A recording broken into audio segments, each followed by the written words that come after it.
এদিন ম্যাচে টসে হেরে ব্যাটিংয়ে নামে রংপুর। ম্যাচের শুরু থেকেই চিটাগংয়ের বোলারদের তোপের মুখে পড়ে দুই ওপেনার তৌফিক খান ও স্টিভেন টেইলর। কোনোভাবেই ব্যাটে বলে ছন্দ খুঁজে পাচ্ছিল না রংপুরের ব্যাটাররা। দলীয় ৯ রানে আলিজে ইসলামের বলে সহজ ক্যাচ তুলে মাত্র ৫ রান করে আউট হন ওপেনার তৌফিক খান।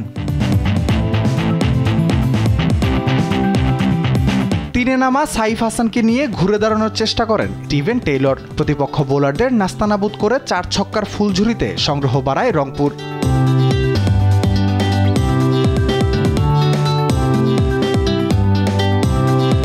দলীয় ৬৩ রানে ১৮ বলে ১৭ রান করে আলিসের দ্বিতীয় শিকার হন সাইফ। এরপরেই শুরু হয় রংপুরের ব্যাটারদের আসা যাওয়ার মিছিল। স্টিভেন টেইলর ও ইফতেখারের মতো ব্যাটাররা আউট হন ৭০ রানের কোটায়। দলীয় ১১০ রানে রংপুরে আঘাত হানেন পাকিস্তানের পেসার মোহাম্মদ ওয়াসিম। ১০ বলে মাত্র ৮ রান করে সাজঘরে ফেরেন অধিনায়ক নুরুল হাসান সোহান।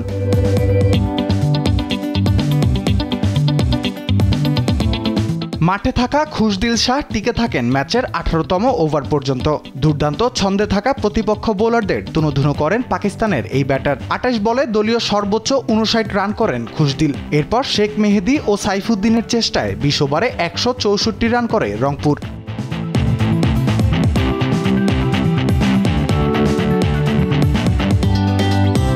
জবাবে ব্যাট করতে নেমে ইনিংসের প্রথম বলেই ক্যাচ তুলে আউট হন ওপেনার উসমান খান। তিনে নামা গ্রাহাম ক্লার্ককে নিয়ে ব্যাটিং শুরু করেন আরেক ওপেনার পারভেজ ইমন। এই দুই ব্যাটারের ৪ ছক্কায় রানের চাকা ঘোরে চিটাগং কিংসের।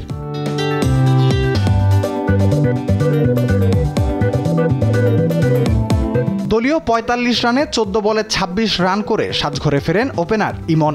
এরপর ১০ রানে অধিনায়ক মিথুন ও ক্লার্কের উইকেট হারায় চিটাগং। মিথুন করেন ২ রান আর ক্লার্ক করেন ২৩ রান। এরপর নাইম ইসলাম ও শামীম হোসেনরা চেষ্টা করেও আর জয়ের দেখা পায়নি। ম্যাচে নির্ধারিত ওভার শেষে ৮ উইকেটে ১৩১ রান করে চিটাগং। ৩৩ রানের জয় দিয়ে ৮ ম্যাচে ১৬ পয়েন্ট নিয়ে টেবিলে নিজেদের প্রথম স্থান আরও মজবুত করল রংপুর। রাফিউল ইসলাম রাতুল, স্পোর্টস ডেস্ক, দেশ টিভি।